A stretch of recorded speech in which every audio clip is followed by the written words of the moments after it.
Il est 5h10 sur Europe 1. La revue de presse internationale avec les correspondants d'Europe 1. Nous partons d'abord aux États-Unis. Bonjour Rémi Amalvi. Bonjour. Correspondant d'Europe 1 à Washington. Rémi, qu'est-ce qui fait la une des médias américains ? Ça continue de chauffer dans le Minnesota. Plusieurs chaînes de télé comme PBS et CBS News rapportent que le Pentagone s'apprêterait à envoyer quelques 1500 militaires sur place pour tenter de contenir les émeutes qui font rage dans l'État contre la très décriée police de l'immigration, l'ICE.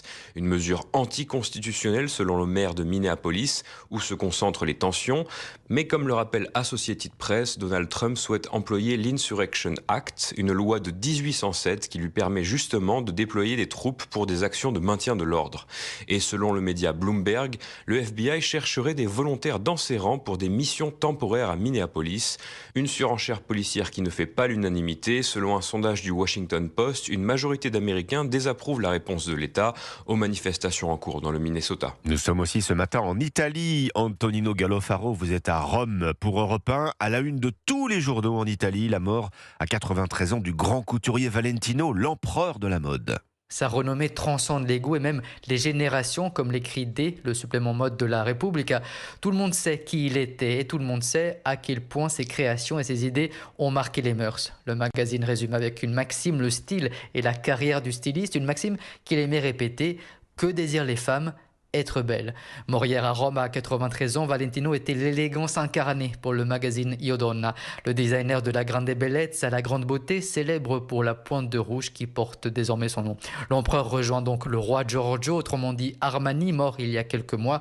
Deux amis jamais rivaux selon El Giorno, deux âmes consacrées à la mode qui ont écrit l'histoire. Nous partons enfin au Maroc. Alexandre Blanc, vous êtes à Rabat pour Europe 1. Qu'est-ce qui fait la une de la presse marocaine ? Eh bien, c'est l'annonce fracassante du Premier ministre Aziz Akhanouch qui a déclaré ne pas être candidat aux prochaines élections législatives de septembre 2026. L'annonce a fait l'effet d'une bombe, estime le journal La Vie Écho.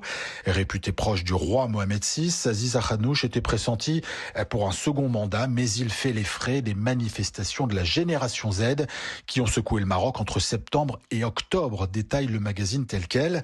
Accusé de conflit d'intérêts, une partie de la jeunesse avait réclamé sa démission. Le chef du gouvernement étant aussi l'un des hommes d'affaires les plus riches du Maroc, selon le site d'information Le Desk. Alors qu'approche la Coupe du Monde de football 2030, que le Maroc organisera avec l'Espagne et le Portugal, la presse marocaine veut croire que le retrait annoncé du Premier ministre est avant tout une décision du palais, le roi voulant à tout prix éviter le risque d'une nouvelle crise sociale. Alexandre Blanc, correspondant d'Europe 1 au Maroc. C'était votre revue de presse internationale sur Europe 1.